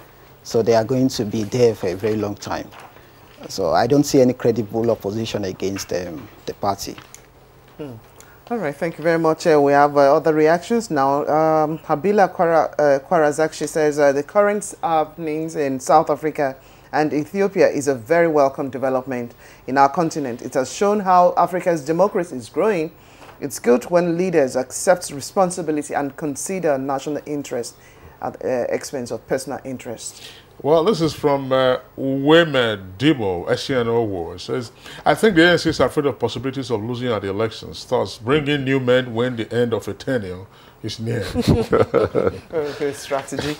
Well, from UNICEF is this tweet, history repeats itself, just as Zuma to Mbeki, and same will happen to Ramaphosa, because you can't satisfy all citizens at the same time. All right, last set of tweets for us on the program this morning. We'd like to appreciate Dr. Hakeem Onakwajo, Department of International Relations and Diplomacy at Base University here in Abuja. Thank you. Thank you very much. Thanks also to Ambassador Akim Fayomi, former Nigerian ambassador to France and Monaco, and they spent some time in the course of his diplomatic odyssey in Southern Africa. Thanks a lot for being here today. Thank you very much. All right, let's go over now quickly to our sports desk as one of our companion segments. The delegation of under-17 Nigeria women national football team, Flamingos, will today arrive in Yaoundé, capital of Cameroon, for their final round, first leg of the 2018 FIFA Under-17 Women's World Cup qualifying fixture.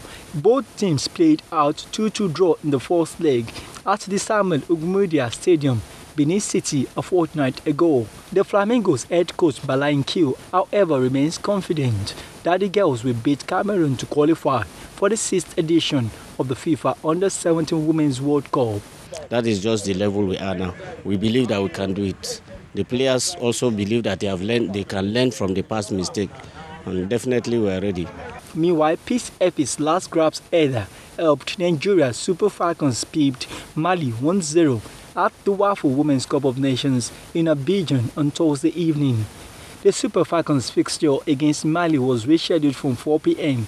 till 7 on Thursday as a result of Mali coming in as replacement after Benin Republic, originally scheduled to meet Nigeria, withdrew from the tournament. Meanwhile, the Super Eagles of Nigeria again dropped in the latest FIFA ranking released on Thursday. Compared to their position the previous month, the Nigerian senior men national team dropped 1 place and now occupy the 52nd position, while they are 7th in the continental ranking. Tunisia, Senegal, Congo DR, Morocco and Egypt are the top-ranked African teams in that order. Germany, Brazil and Portugal are the top 3 teams in the world. Now, from sport to entertainment, Nigerian music has become a sensation in the global entertainment scene, and it's gathering its own momentum to become the biggest in the world. Here's Govan Shaji on Art and Entertainment.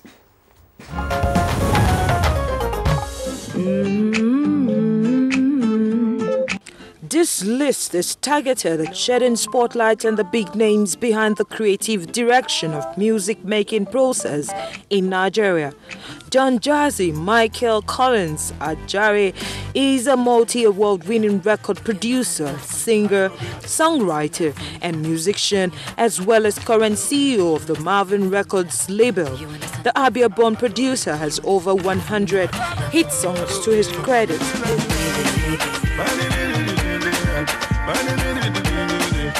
His various ambassadorial deals and the success of artists include DJ Ricardo Banks, Corey De Bello, Tiwa Savage the Prince, Dr. Seed, and many others. Osaritin, popularly known as Saz, is in a world of his own when it comes to making beats. The Edo-born beatmaker has made hits for the likes of Reminisce, Wizkid, and Two-Face Idibia. It's legendary beats. Legendary beats duo is composed of two brothers, Uzezi and Okemute Oniko, who are a blessing to the contemporary Afrobeat music genre. The two siblings hit limelight in the music industry after producing the critically acclaimed Azonto song for multi-award winning artist Wizkid. Sunday Ginika Chukwumweke, popularly known as Mastercraft, is said to be a genius of some sort in the beat-making sphere. Mastercraft started his career journey at age 11. Since then, his repertoire includes some of Africa's leading musicians and celebrities such as Banky W, J1, Samuel Posun, Stella Damascus, to name just a few. Young John, the wicked producer. This young dude is shaking up the scene with his productions and street beats at the moment. He's one of YBNL's favorite producer, having laced several hits for Lamide and the rest of the crew. Del B, Ayodele Basel started getting recognition after producing Shake for Flavor in 2015, Nabania and Limpopo for Casey in 2013. The list won't be complete without Kobam's Emmanuel Asukwo. Kobams cuts the image of a genius in the Nigerian music industry, and he has performed internationally. Let us have a word. All right, let's join the Met Agency for the weather outlook for the rest of the day. Hello, it's a pleasure to bring you weather forecast for Friday. And let's quickly take a look at the highlights. We expect not much changes over most parts of the country. In the north, in the morning and afternoon period, with most likely dusty conditions expected to persist in visibility of about 2 to 5 kilometers throughout the forecast period. Across the central state, we expect it to be sunny and hazy, with the exception of places around Adamawa, where we expect visibility to deteriorate to about less than 2,000 meters. Going to the south and the coast, we expect partly cloudy conditions to prevail throughout the forecast period, with some high ground areas of Akure and Abeokuta, where there could be some slim chances of some isolated thundery showers in the course of the afternoon. And this should also include areas around the Niger Delta and Port Harcourt axis. And that's where we'll leave you for this forecast. Do stay tuned for our temperature forecast.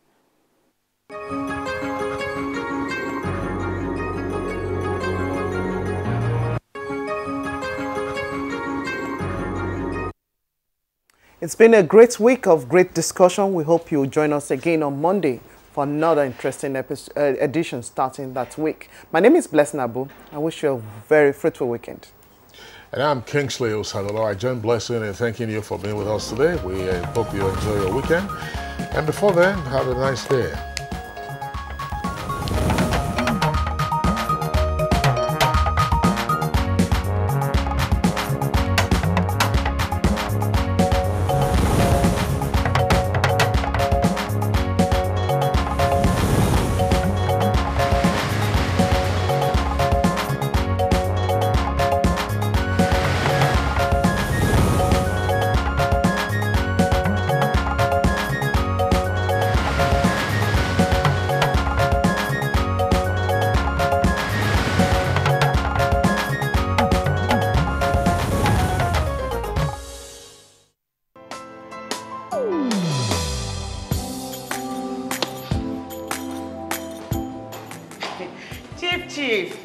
Good morning, sir.